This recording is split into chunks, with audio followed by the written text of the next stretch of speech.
Our elopement was supposed to be the most beautiful day of our lives. Instead, it nearly cost us everything.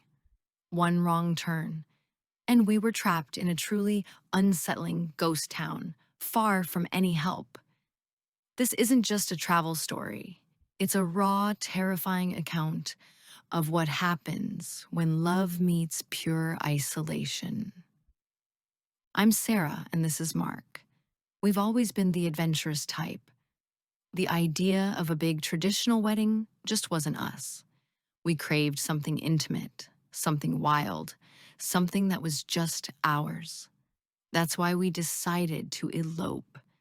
No guests, no stress, just us and the promise of forever in a place untouched by the world. We spent weeks planning our perfect escape. We found a spot on an old map, a secluded canyon deep in the desert, miles from any town. It was meant to be the ultimate off-the-grid experience. The thrill of the unknown was intoxicating. We felt so free, leaving the noise of the world behind for an adventure that would kickstart our marriage. It was romantic, it was risky, and it was everything we wanted. The first sign of trouble was subtle. The GPS on our phone lost its signal. But we weren't worried. We had a paper map and a compass. It was all part of the adventure, right? But the dirt road started to split into unmarked forks. Each turn looked the same. The sun was relentless, and the landscape, once beautiful, began to feel oppressive. And then it happened. The engine coughed, sputtered, and died. We rolled to a stop in the main street of a town that wasn't on our map. It was a ghost town.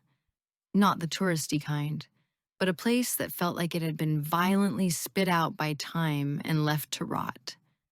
The silence was the first thing that hit us. It was a heavy, suffocating silence, broken only by the wind whistling through decaying buildings. We were completely and utterly stranded. The first stage of being stranded is denial. You tell yourself, someone will drive by soon. But nobody did. The initial shock quickly turned to a sharp, cold anxiety. We were miles from anywhere, with no way to call for help and a dwindling supply of water. The desert is a dangerous place to be unprepared. That first night was the worst.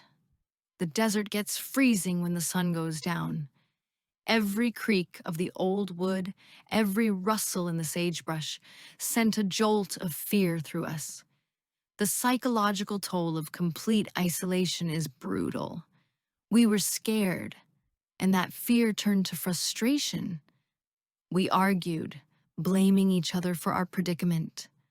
Our romantic dream had shattered, replaced by a desperate fight for survival. Humans aren't meant to be that alone, and we could feel our minds starting to fray at the edges.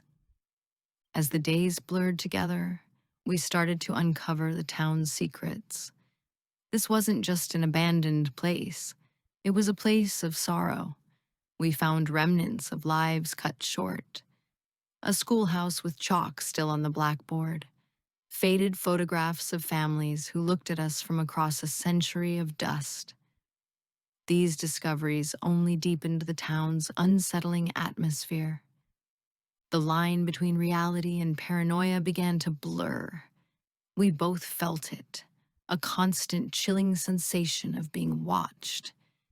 Was it just the stress and dehydration playing tricks on our minds, or were we not as alone as we thought?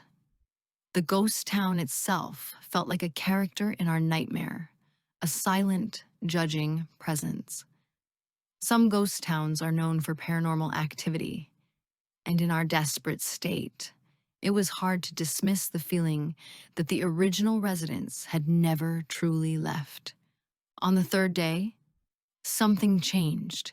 Staring at the face of absolute despair, we made a choice. We weren't going to let this place break us.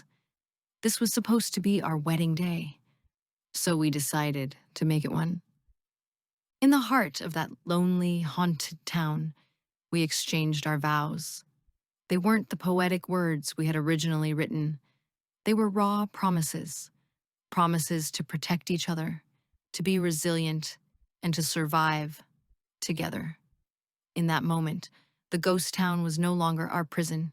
It became the backdrop to the most meaningful commitment of our lives.